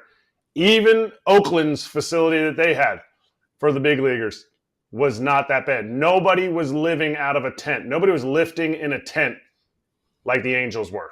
That was like early 2000s, late 90s when AJ was in the bushes. Nobody's doing that. That wasn't even minor league. So don't put that on minor league places. They got nicer stuff than the Angels had in the big leagues. All right, one more on the Angels, and then we'll go to the other injuries. Here's someone on the mend. Robert Stevenson thrown off the mound first time today. No concrete timetable for return. He said he hopes to be back by early July or around the All-Star break. Remember, he was with the Reds for a while, really finds it with the Rays. We were concerned. This is a questionable signing. Remember when he went there, what did he sign? 330 something? What was it? 350 something? Yeah, I'll get it for you by the time you finish your point. Yep. 55 or something. Everyone was like, whoa, that's a big contract for a guy that had like a good half. And then there was always the concerns that he was going to blow out, and he blew out before he did much for him. So, I mean, glad he's coming back. But, man, he got a nice contract, and I'm always for players getting nice contracts. Yeah, he got 3 years, $33 million. Actually, forget the Cincinnati part. He went from Pittsburgh to Tampa Bay and then took off. They had him tweak his slider. He had a slow slider, turned it into a hard slider, basically like a cutter. Also used his splitter more. And then, yeah, exactly. Mm-hmm. The elbow said, ouch. Tommy John surgery, and hopefully he's back for this team to finish out the second half of this contract. Oh, start throwing your slider harder and ripping it more, and then, oh, man, all of a sudden, owie, ow, ow, owie. No, just throw it harder. A lot. It happens. No, just throw it harder. Spin it more, throw it harder. I don't know what's going on. Yeah, these arm injuries. How is it happening? I don't get it. Sarcasm. It's the baseball's fault. Yep, it is. It's always the baseball's fault. And fans, it's all our fault. Alex Cobb is not going to be ready for opening day. AJ Hinch said he's set back about a month. So they've got a rotation spot open. I actually heard Hinch recently chatting, I think it might have been on Tiger territory, about how it's funny that they went from the chaos scenario last year, Skubal, and then who the heck knows who's pitching, to what in his mind was some pitching depth. So he said there was going to be a good competition in spring. This makes it a little bit easier. I do want to point out that we all consistently put Alex Cobb at the bottom of the $15 million a year pitcher rankings. So this hurts the cause even more. I put him down there in terms of what he would bring to the table. And then the injury factoring in here just felt more to me like a $8 to $9 million contract, which still sounds wild to some, but it just didn't sound like he should be balling in the Charlie Morton, Justin Verlander world. Do you agree, AJ? Are we surprised by him being hurt? He's hurt every year. I can't remember the last time. I mean, it's been a long time since Alex Cobb has pitched a full season that I can remember. He's made 25 to 30 starts. I don't have his numbers in front of me. I'm sure Kratz probably hasn't pulled up, but this is not a surprise. I mean, he pitched last year, remember, for the Guardians at the end after he was traded over there. He gives you glimpses like 3 or 4 starts where he pitches really well. And then he's like, oh, I can get traded to a different team. And then he goes there and pitches 3 or 4 starts really well. But it's just always something. And that's just the way some guys are. It's just always something with guys, and it stinks for them. Yeah, he was 28 starts in back-to-back years, 22 and 23 when he was an all-star. But before that, so basically in his last 6 seasons, before that it was 2018 that he made 28 starts. So those 2 years, he was all-star form. Let's put it this way. This guy, when he is on the field, he is productive. He knows when to make sure he is out there. He knows he's ready to go. So to me, he's going to be 100% when he's out there. Pitching through some things, don't know. To me, I mean, Lance Lynn should have already gotten a phone call as soon as Alex Cobb came in, right? Like, you need innings. You need innings. Why not reach out to those guys? Kyle Gibson, guys that would just thrive in Comerica.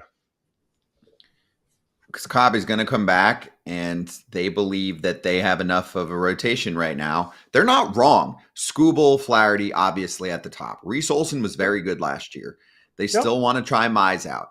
Jackson Jobe is going to be in the rotation this year. So it makes it easier for them to put together their opening day rotation. Now, obviously, if things start to go haywire after this, yeah, that conversation can be had. But they feel like they're in a better spot than last year. I agree with you, Kratz. I mean, that could turn into 3 starters in 5 minutes. We see that with teams all the time. Let me get to 2 more.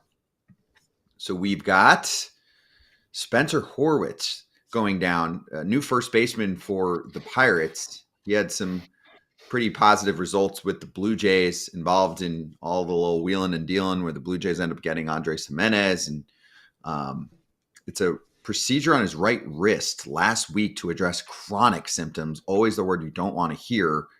They're anticipating a full recovery in approximately 6 to 8 weeks.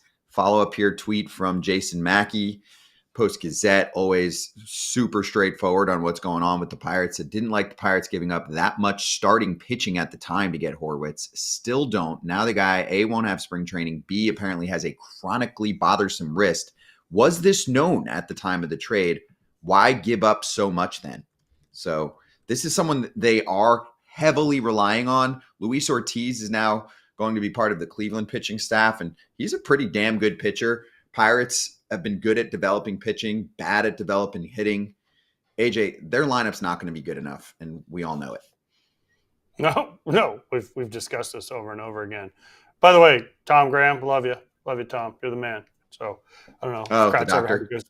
I don't know if you ever had to go see him. He moved to Orlando for a little while. I went and saw him. He was in Cleveland at the Mayo. I broke my wrist one time. He's a hand wrist guy. I went and broke my wrist one time. The White Sox told me I was out for the year. I went and saw him. He goes, "No, you can play in a week." So I played with a broken wrist, but it's cool. Thanks, Tom. Love you. So good to see him getting a shout out. If anyone knows what he's doing, it's Thomas Graham. Besides that, no, this sucks for the Pirates because they were counting on this guy. When we just did our Pirates preview, what'd they say? We're counting on Horwitz to be a bat for him. Now here he is out in a chronic wrist. That ain't good for a young hitter. Guys that deal with wrist pain, it never goes away, I don't think. Now, I mean, 6 to 8 weeks doesn't seem that bad. I want to know what he had done because 6 to 8 weeks to me sounds like a hamate, which I also had removed. I have the scar to prove it. But I don't know, 6 to 8 weeks for wrist surgery, and if it's not a hamate, that seems like a minor thing, but we'll see. Don't rush it, though. Spencer, don't rush it. Very important. All right, last one. Dodgers. No Evan Phillips, no Michael Kopech to start the season. You know, we had heard about Kopech a little bit.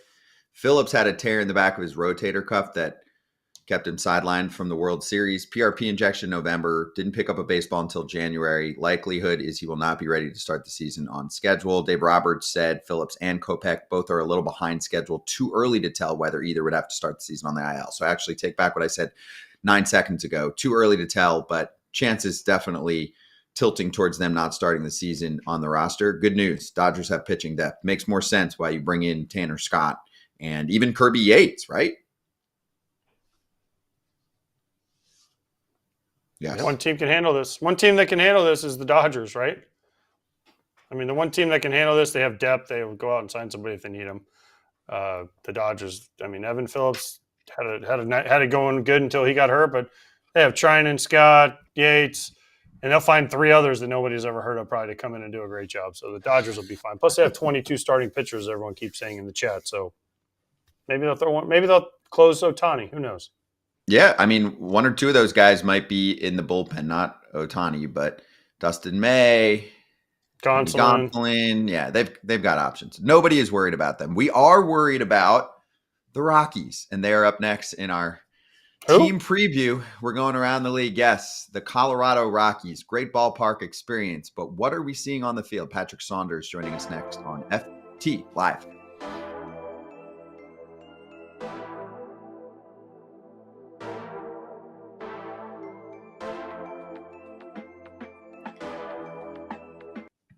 I will say I'm loving the news coming in, not the injury stuff, but there's activity, right?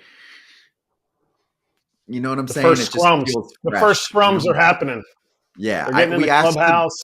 it's nice. We asked the Bregman question just to please the FT fam because we love you, but like we've been hearing the same thing forever. AJ's over it. I'm over it. Obviously, we're excited to see where he goes, but like, come on. So we move to other topics. Here's one that I think is pretty juicy. Katie Wu, the Athletic plus Cardinal territory.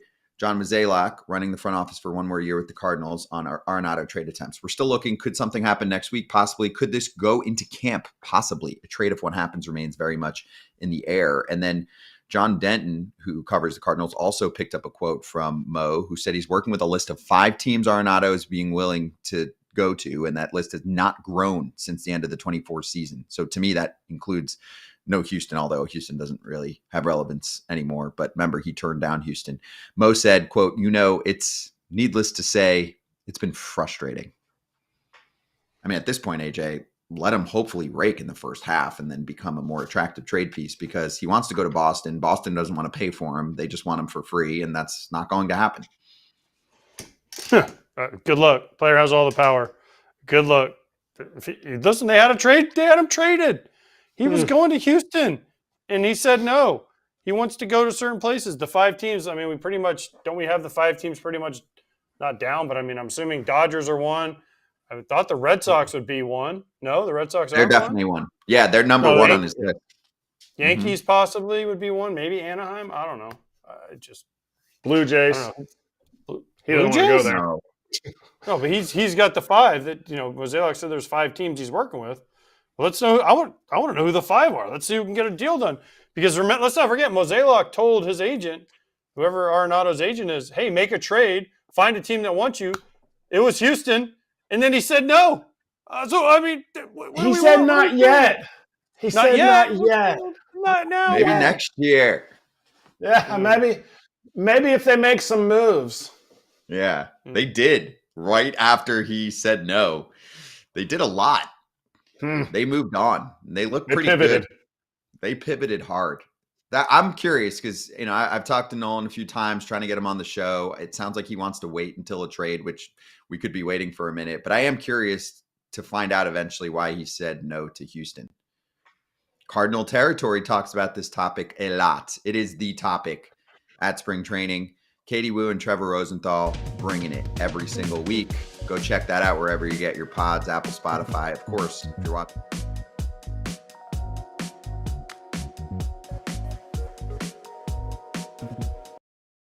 We've got Rockies beat writer Patrick Saunders from the Denver Post joining us right now. You can follow him at PSaundersDP. And Patrick, great to have you on. We're going to jump right into our fancy. No, hold on, real quick before he goes. What? He has his Hall of Fame hat on. Did he vote for Ichiro? Did you vote for Ichiro? Of course. Okay, just no. Go ahead. Did you make good? it He's public? clear. We're watching. We're watching. There you go. Did you make your ballot public, Patrick? You know what? And this is the God's honest truth, guys. I screwed up. I meant to. And the guys at the Hall of Fame calling back, I actually forgot to sign my ballot. It was stupid. I was in the middle of having the flu. Hall of Fame got back to me and made some corrections, but I forgot to tell them to make my ballot public. So, but yes, I did vote for Ichiro. Boom. There you go. Okay. Maybe because he didn't sign it, it didn't count. So that was the one. We've been doing this all wrong. No. See? Like He's the one. Like, No, it was no. him. It was him. No, this was like his the flu kid's game. homework. He was like, it was his flu game. He was checking the boxes like, Yeah, I don't know what I'm doing, but I need to make sure Ichiro's on there. All right, let's go over a snoozy team, the Colorado Rockies. Storylines time.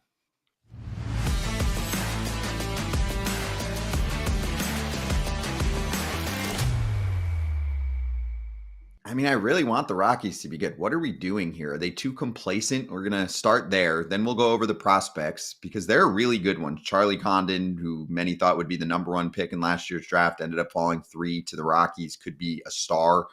Chase Dollander could be a number 1 starting pitcher for this team. What about a bounce back season for Nolan Jones? He was really good in 2023. And then the Rockies finished 19 games back of 4th place. Here we go. Let's start at the top, Patrick. Complacency. Why? What are they saying? Do they care? They say they care. Okay.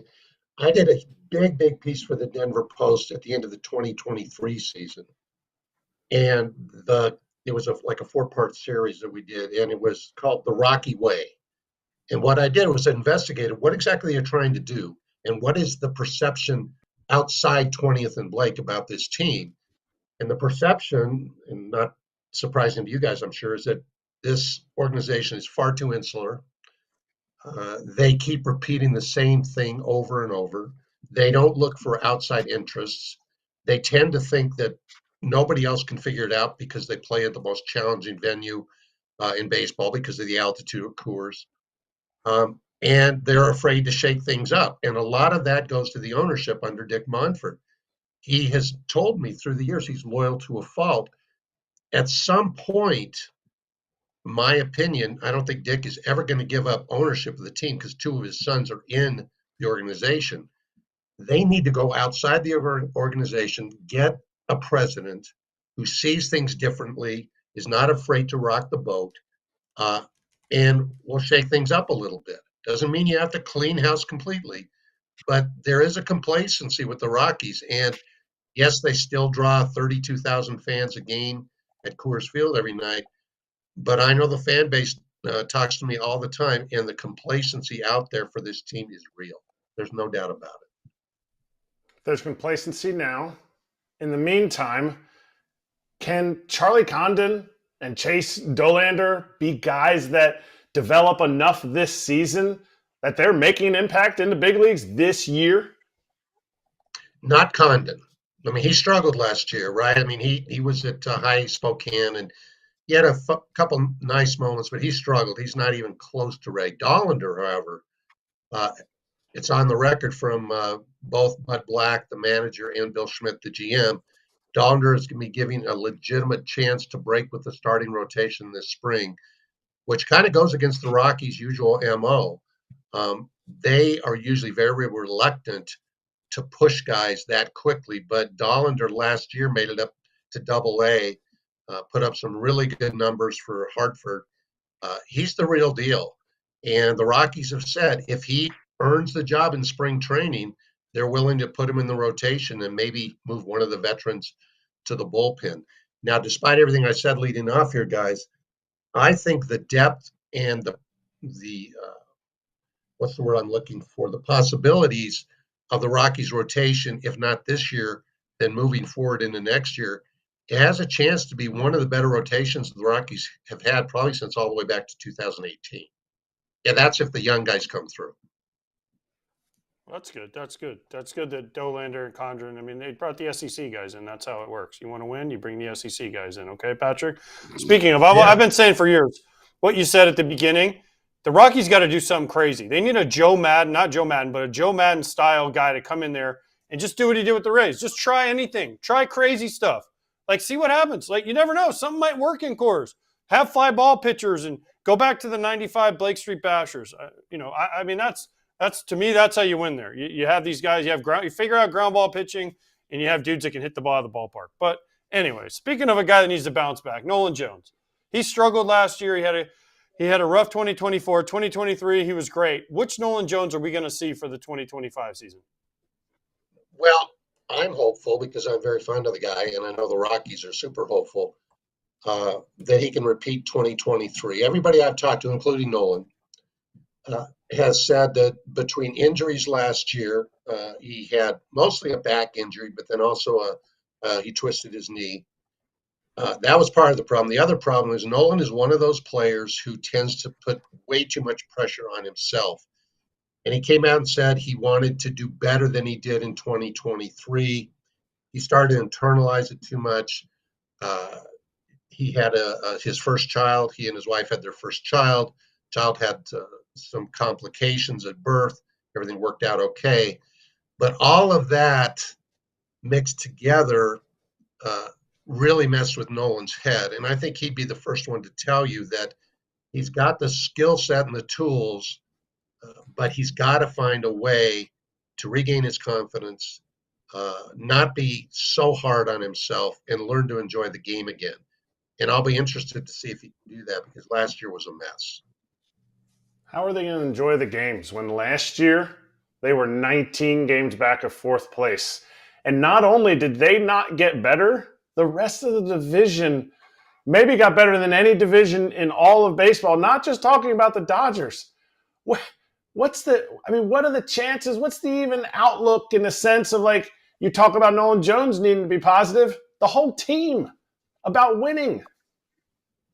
No, there's no question, right? I mean, the Dodgers, we know, everybody knows about what the Dodgers have done after winning the World Series. The D-backs, to me, have a very talented lineup. The Giants are kind of trending upward. I still can't figure out the Padres. It's almost like they had their shot at the Golden Goose and kind of missed it. But, yeah, that's the thing. And the Rockies, back-to-back 100-loss seasons, for them to get out of the cellar would be, I'm not going to say impossible, but unlikely. What they're banking on, they won't say rebuild, but what they're banking on is a young core of starting pitching coming up, some good young players in the system or already on the team. And I think if you had a heart-to-heart on the record with Bill Schmidt, the GM, he would say it's not going to be 2025. If we're going to pop, and for the Rockies, popping would be 500 and maybe eking their way into the playoff scene. 2026 seems more likely, but I can't see him crawling out of the basement. And the other guy we haven't even talked about, guys, is Chris Bryant, right? The highest paid player on the team, who right now is penciled as their DH and an occasional right fielder. You know, if Chris Bryant doesn't step up this year, this season, it would not shock me that they might just eat the money and release him. I'm not saying that's going to happen. I've talked to Chris this winter. He says he's finally in a good place health-wise, but they can't afford to pay somebody $27 million, keep putting them on the field when they have young guys knocking on the door wanting to get their chance. Wow. I mean, I love this line because the Rockies, they have the 5-year plan. We're going to rebuild for 5 years, and then GM's like, oh, no, sorry, something went wrong, so we're going to do it again. It's just amazing to me. The Rockies make no changes. It's the same story over and over and over again. And it starts at the top, and we'll see what happens. But, man, are they in a tough spot? Because the Dodgers ain't going away. The Diamondbacks don't look like they're going away anytime soon. The Padres, once they get their ownership, is going to try to figure it out again, right? The Giants always are trying to figure it out. Now they have Buster Posey. They've changed their philosophy. They went one way. Now they're back to the way they were when they won. And then you have the Rockies. It's just a bad spot for them to be in. Like you said, you mentioned Chris Bryant. We don't even talk about Chris Bryant because he hasn't played. So, Right. Chris Bryant, I mean, that's the point why we don't talk about him, because he's never on the field. He doesn't play enough to where you're like, man, Chris Bryant's doing what he did when he was MVP and all that stuff. It's just not there anymore. It sucks. Yeah. Two guys you guys did not bring up, and I think it's worthy of mention. They have two legitimate, really potential perennial all-stars, and that's Brendan Doyle in center field, two-time gold glove winner. If he ups his power a little bit, his average a little bit, he's an all-star. I think he's the best fielding center fielder, best fielding outfielder in all of baseball. Doesn't get much love because few people see the Rockies, but he is sensational. Probably the best fielding outfielder in Rockies history. And then their shortstop, Ezekiel Tovar, he won a Gold Glove last year in his second year. Way too high strikeout rate, but he is a special player. He's already locked up until I think it's 2030, if I'm not mistaken. Those are two guys. They're the linchpins for this team. If it's going to improve going forward, they're the two guys that they're going to build around. All right. I hope that they keep those guys for a while and then build on it and give us some hope, because the way that I'm talking right now is about the way that I feel about the product on the field. But as we always say, Patrick, try to cover them every day. It's a little tedious. Let me say. At least they're nice. They're super they are nice. They draw $2.5 million every year. They draw between $2.5 and $3 million. Yeah, I love that park too, Patrick. But when we keep talking about how much we love, what do we have? They have the Christmas tree farm in center field with the little. If you ever go out there, they have like a little waterfall. It's very beautiful. Zen. It's very nice. It's nice. And they invented Blue Moon there. Let's not forget, Blue Moon was invented there too. That's nice. It's nice. I, It's I, the perfect I place sense a to little take your friends. sarcasm here, guys. I'm not sure if I'm Yeah. right, but I sense a little sarcasm. We actually do love the No. ballpark experience. I love the but park, We talk yeah. way I know. too much about loving the ballpark experience and wanting to take your friends that don't really care about baseball because you're going to be like, hey, if you're actually trying to get into a team, this is not the one. But if you want to get into a ballpark experience and just chat the entire time, barely look at the field and what's actually happening, or watch the opposition, this spot is for you. So there it is, Patrick. A lot of respect for what you do. Love following your work, and better times ahead. It can't get much worse. Thanks for joining us. Thanks, guys. Yes. Appreciate you. Make sure you check out Patrick Saunders and his work. Of course, great articles and coverage of this interesting team in the Denver Post.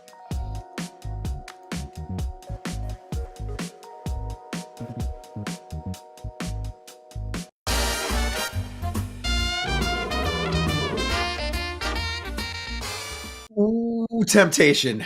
BetMGM futures regular season strikeouts for Chris Sale, 179.5. Do you guys want me to tell you what the number was last year, or do you want to just go for it?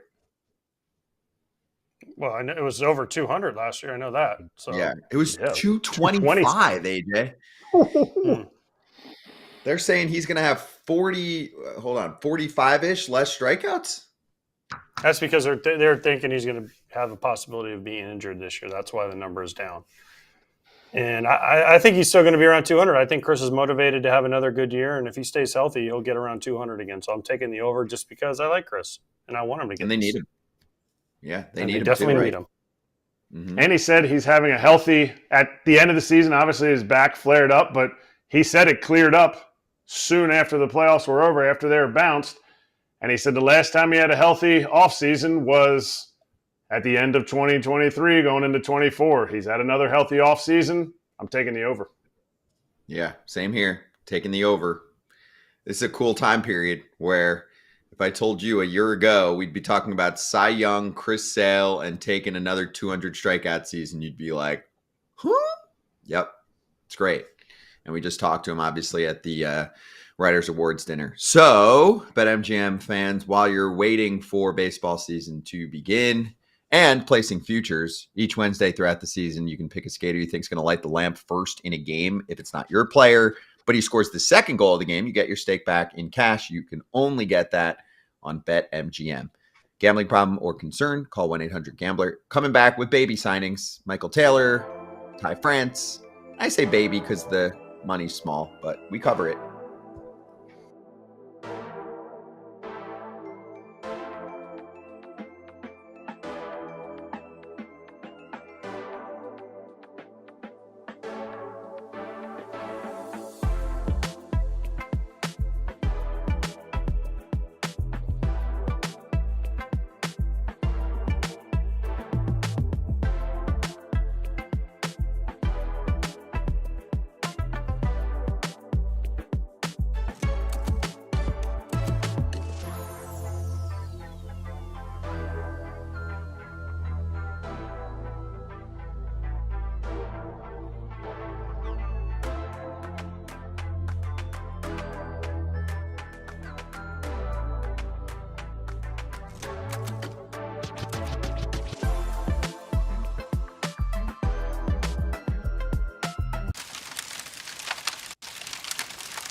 Hot corner. Let's go over some signings. Michael A. Taylor, Chicago White Sox. Deal done. Robert Murray reporting on it. And they've got themselves a little bit of outfield depth. Always very good in the outfield. Has always had the swing and miss concerns, guys, but he signs for $1.95 million, and there's performance bonuses. He got $4 million from Pittsburgh last year, so it takes about a 50% pay cut, but still a major league contract, AJ. How much better are the White Sox now?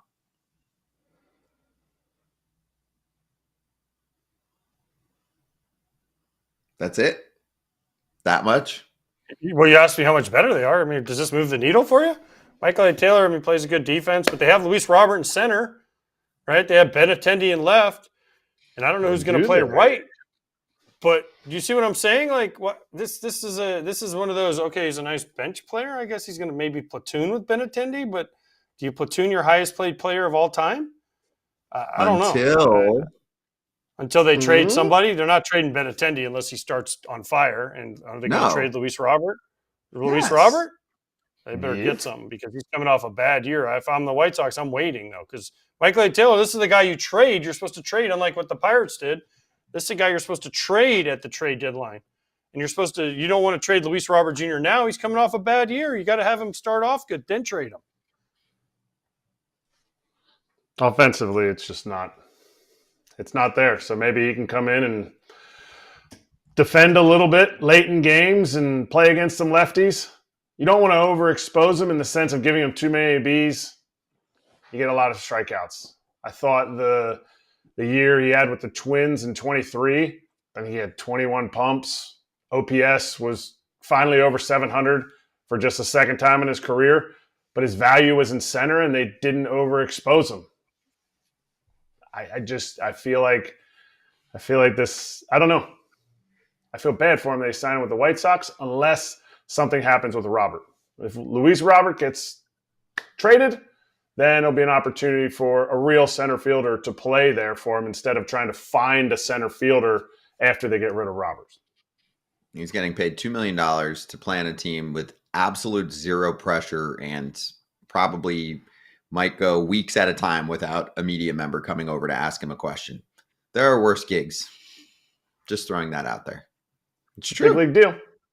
It's a big league contract, and there are a lot of players that don't understand how they don't get big league offers. So I think he's appreciative of what he's got. On that note, the Minnesota Twins signed Ty France. It's a non-guaranteed $1 million, but if he makes the opening day roster, that kicks in, which is in baseball terms only a drop over the league minimum. The league minimum's in the 700,000s, but could do a little first base DH action. He's a guy who's always made contact with the baseball, never been a huge power guy, but had enough pop, AJ, for a 3-year stretch to be 25% better than league average every single season. So, and that included the 2022 All-Star season. He hasn't been bad since. He's just been more average, and he's not a glove guy. He's not a platoon guy where he can come out and crush one side. So I think that's kind of held him back, but he could probably still be an effective player. I've got to look up the age. I think 31. Yeah. Yeah. I mean, this is kind of what the Twins have done now. The Twins aren't really signing the big fish. They're trying to, play in the margins, right, and sign guys that hopefully can bounce back. But he kind of fell off a cliff. I mean, he was like you said, he was really good, and then he just kind of, I don't know what happened, but didn't end up great last year. I think, can he help the Twins? Sure, if he's right and he's healthy and all that stuff. But, I mean, that's a lot of ifs. And he doesn't – again, it's kind of like the Michael Taylor. It doesn't move the needle a lot for me if I'm a Twins fan. Maybe somebody told him about the batter's eye. He was hot in Seattle, and then they were like, hey, did you know the batter's eye is off and everybody feels crooked in the box? And he's like, I can't unsee it. I can't unsee it. They're trying to build some depth in Minnesota. I mean – I'm looking at their lineup. Willie Castro, Carlos Correa, Larnick, Buxton, and Wallner in the outfield. Lewis at third. They've got Miranda at first here on Fangraphs. Brooks Lee at second. Ryan Jeffers catching with Vasquez backing him up. And then a bench of France, Edouard Julien, and Harrison Bader. Those are big league players. He's a big league first baseman. And I think they didn't have a lot of depth there. I think they would love for Miranda to play first all year and have some of the hot stretches that he's had, because that would mean that Royce Lewis is playing every day at third base. He played 59 of the last 60 games, and it was the worst stretch of Royce Lewis's career. So they're going to have to work that in somewhere. And to add a big leaguer, Ty France is a big leaguer. He's an ex-All-Star not that long ago. It's a good move. It's not never mind, they're going to win the division type of move, but that's fine. They're not playing in those waters right now. No, they had a really good year out of Carlos Santana in 2024. Gold Glove, was smashing the crap out of left-handed pitching, but he got expensive and they weren't going to play ball for him. So this is how they work on a replacement. This is what they have to do. I don't feel bad for the Twins anymore because they're about to get sold, and they actually do have enough of a team together that if a cool billionaire takes over and adds a little bit more, they could do a lot of damage in that division. So if you're a Twins fan, keep your head up. Good news coming soon. Next up, we're going to slap hands. So we'll look at a question or two from the crowd, and actually we'll play a clip from the Houston Astros manager, Joe Espada, on Crush City territory next.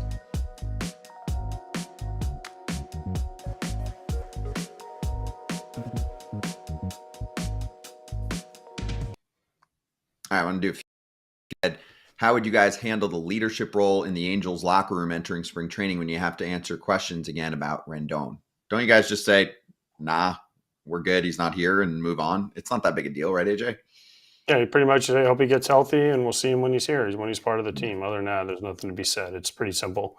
If he's not there, then they're going to come up and say to Mike Trout, hey, what do you think about Rendon? He's going to say, it sucks he's hurt. I hope he gets better. He can help us when he wins, and we'll see him when he gets back. That's it. I mean, there's nothing else to say. There's nothing else to say as his teammate. It's just hope he gets better and see him soon.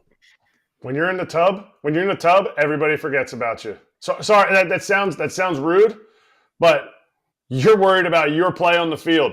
Some dude in the training room, whether he's your best player or a player like Rendon, who's, you just don't know you just forget. You forget about him and you just go on to the next. So it'll be first day answer, and that's it. Also, just wanted to bring people inside a conversation I had with one fan behind the scenes who asked why we bring up the tax money with states. I'm like, because that's how the contract situations work. He thought it was like a little bit unrealistic, and I don't know, unrealistic. He was saying like, you're not relating to the average fan. I'm like, I actually think we are, because we're explaining the tax situation. Just wanted to throw that out there for this crowd. If anyone thinks we're offending anyone or saying, haha, we're so rich, we talk about avoiding taxes in certain states or something, it's definitely not the plan here. We're just trying to explain why a player would sign this contract here versus that contract there. And yeah, let's show Amir Garrett really quick. So he's dropping the arm angle down a little bit more, and he was interacting with our friend Alex Fast, who's a stat nerd, and was like, even lower than ever? And he's like, yeah, even lower. So Amir Garrett trying to make things happen. He said, awesome news, lower than the arm angle you showcased in 22. And he's like, 22 was my lowest at 32 degrees. This one is even lower. I just want to point out, I love when players interact on Twitter for this kind of stuff, guys. I think it's cool. He's going to Chamonix. He's an athlete, so why not try it? Like certain pitchers are not athletes at all. Amir Garrett is an athlete, so go ahead, get after it. See what you can do. You're trying to create value to add to a team. I think it's great. Amir Garrett was a real college basketball player. He was good. St. John's. He also fought a whole team. And won. Everybody. The whole team. The whole team. Someday we'll look back at that fight and slow down everybody's reaction. They were like, whoa, he's bigger in person. Yeah, they were like, run. And yet he's nice as can be.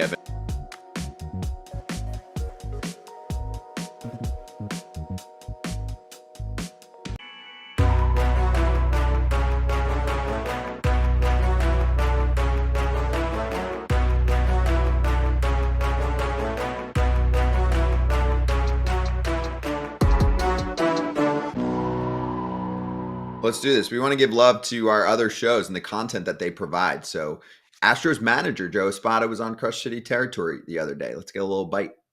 Who's going to be that player that you pick is going to have like I could see who's like your pick to click.